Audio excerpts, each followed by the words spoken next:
नमस्कार, जय श्री राम, जय श्री राधे कृष्णा, हर हर महादेव। मैं ज्योतिषाचार्य अनुज जैमिनी आप सभी का हार्दिक स्वागत करता हूं। सनातन धर्म रहस्य यूट्यूब चैनल पर आप सभी का स्वागत है। मित्रों, आज हम एक नया प्रश्न लेकर के आए हैं। वो क्या है कि भगवान श्री कृष्ण ने गोवर्धन पर्वत को अपनी बाएं हाथ की छोटी उंगली पर धारण किया था या फिर ये गलत था। इसी पर हम आज चर्चा करेंगे मित्रों, क्योंकि सबसे जो भगवान श्री कृष्ण की लीलाओं पर सवाल उठाना आजकल एक फैशन सा बन गया है कि भगवान श्री राम की लीलाओं पर सवाल उठाएंगे और उनको भगवत स्वरूप को गौण करके उनको केवल एक महापुरुष ही सिद्ध करना है और उसके लिए उनकी सभी लीलाओं को गायब करना आवश्यक है। ऐसा कौन करता है, किसका प्रयास है? मित्रों, ये जो धर्मद्रोहियों का काम है, जो वेदों की आड़ में लेकर के भगवान श्री कृष्ण को के भगवत स्वरूप को मिथ्या सिद्ध करने का प्रयास करते हैं और लगातार जारी है। किन के आदेश पर ऐसे लोग कर रहे हैं, ये सब बताने की आवश्यकता नहीं है और ना ही हम उनको समझाना चाह रहे हैं।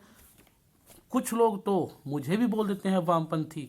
ऐसे लोगों को वामपंथी का अर्थ नहीं पता है और जो लोग मुझे धर्मद्रोही समझ रहे हैं कि उनका खंडन कर दिया, मैं वामपंथी हूँ। वामपंथी का मतलब ये इनको नहीं पता है।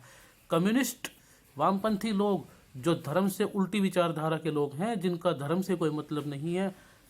यदि ये लोग ये सोचें कि मैं अगर कम्युनिस्ट हूँ या वामपंथी हूँ, अपने कुछ वीडियोस में तथाकथित वैदिकों ने, जो नकली वैदिक हैं, असली वैदिक हम हैं, जो हम वेदों को भी मानते हैं, पुराणों को भी मानते हैं, सभी शास्त्रों को मानते हैं, ऐसे लोगों ने वीडियो में वायरल किया है और उस पर टाइटल लिखा है कि तथा ये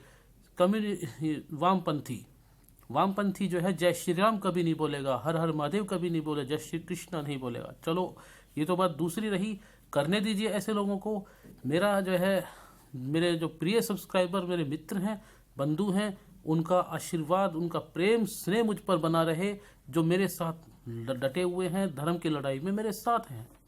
उन सभी का मैं तहे दिल से शुक्रगुजार हूं और ये अनुनय विनय करता हूं, आपसे मैं प्रार्थना करता हूं, हमारे इन विचारों को, हमारी लड़ाई को जो धर्म की रक्षा के लिए है, उसको ज़्यादा से ज़्यादा शेयर कीजिए, चैनल को सब्सक्राइब अवश्य कीजिए। मित्रों, आज हम आपको ऐसी बात बताएंगे जो आप सुनेंगे तो आपको भी लगेगा कि हम कहाँ जी रहे हैं, कि कोई भी आया भगवान की लीला पर सवाल उठा जाता है। तो ऐसा एक सवाल है कि भगवान श्री कृष्ण, ये लोग बोलते हैं जो तथाकथित वैदिक लोग, कि भगवान श्री कृष्ण ने गोवर्धन पर्वत को उठाया नहीं था। ये घोर पाखंड है, ये झूठ है। और क्या है, उन्होंने तो गौओं को पालने का संकल्प लिया था, व्रत धारण किया था, इसीलिए गोवर्धनधारी। तो मित्रों, क्या इसमें तनिक भी सच्चाई है? ऐसे लोगों को भी बोलते हैं, गो को दूसरा अर्थ निकालते हैं, गोवर्धन, गायों को बढ़ाने का संकल्प लेना। अब मित्रों, इनका संधि विच्छेद करके देखें, गोवर्धन, ठीक है जी। गो, अब यदि गाय में दो मात्रा होती है, औ उसमें आता है, गौ होता है, गो। अब ये गोपी का मतलब क्या निकालेंगे, इनसे कोई पूछे जरा। गो माने इंद्री, पी माने पीना, ठीक है ना। भक्ति के रसों को, नवधा भक्ति का पान जो करते हैं, आस्वादन करते हैं, ऐसे भक्तों को गोपी कहा जाता है। उसी प्रकार से गोवर्धन, जो हमारे मन को, हमारे गो माने इंद्रियां हैं, हमारी इंद्रियों को भक्ति की तरफ बढ़ाता है, उसका नाम गोवर्धन है। भगवान की लीलाओं में सबसे पवित्र लीला जो है, आश्चर्यजनक जो चमत्कारिक घटना है, वो गोवर्धन लीला है। मित्रों, आज हम आपको ये को जो है भागवत पुराण से प्रमाण तो देंगे ही, गर्ग संहिता से भी प्रमाण देंगे, परंतु महाभारत से भी प्रमाण देंगे। ऐसे लोग जो भागवत पुराण को कपोड़ मानते हैं, उसको मानते ही नहीं। उनके लिए कुछ समय तक महाभारत भी काल्पनिक था, परंतु अब वो 150 सालों से महाभारत को भी मानने लगे हैं, परंतु कहते हैं कि मिलावट है, ठीक है जी। तो मिलावट कह देना उनकी एक खींच दर्शाता है। तो यहां बता देते हैं श्रीमद् भागवत पुराण में क्या लिखा है। सबसे पहले तो उनको देखना चाहिए यहाँ पर श्लोक आया है दशम स्कंद में 25वें अध्याय में। वो श्लोक क्या है? भगवान श्री कृष्ण ने खेल खेल में ही अपने हाथ में गिरिराज पर्वत को उखाड़ लिया। यहाँ पर ये 19वां श्लोक यहाँ पर आया है, इत्युक्त्वैकेन हस्तेन कृत्वा गोवर्धनाचलम दधार लीलया कृष्ण छत्रा कमिव बालकः।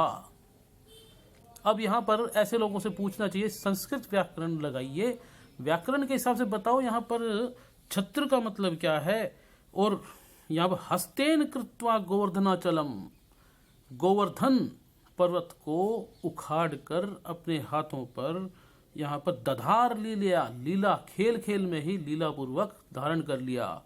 यहाँ पर बिल्कुल क्लियर लिखा हुआ है मित्रों। इसके बाद में हम आपको बताएं गर्ग संहिता में 3 अध्याय में गिरजा खंड में क्या लिखा है।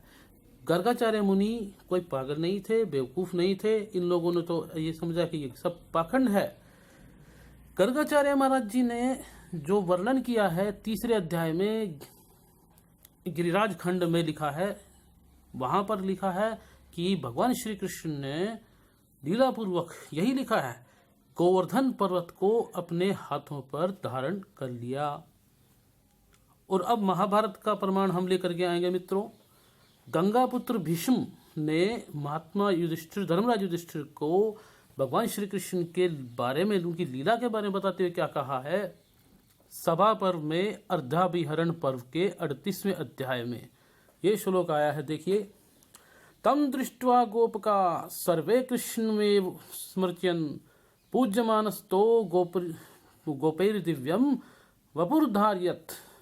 कि भगवान श्री कृष्ण ने जो है जब गोवर्धन पर्वत के रूप में, गिरिराज के रूप में, गिरियज्ञ में जब स्वयं ही अपने रूप को प्रकट किया और ग्वालों के द्वारा भोग लगाई गई खीर को स्वयं खाने लगे। अब उन्हें देखकर सब गोप भगवत बुद्धि से श्री कृष्ण के स्वरूप की ही पूजा करने लगे।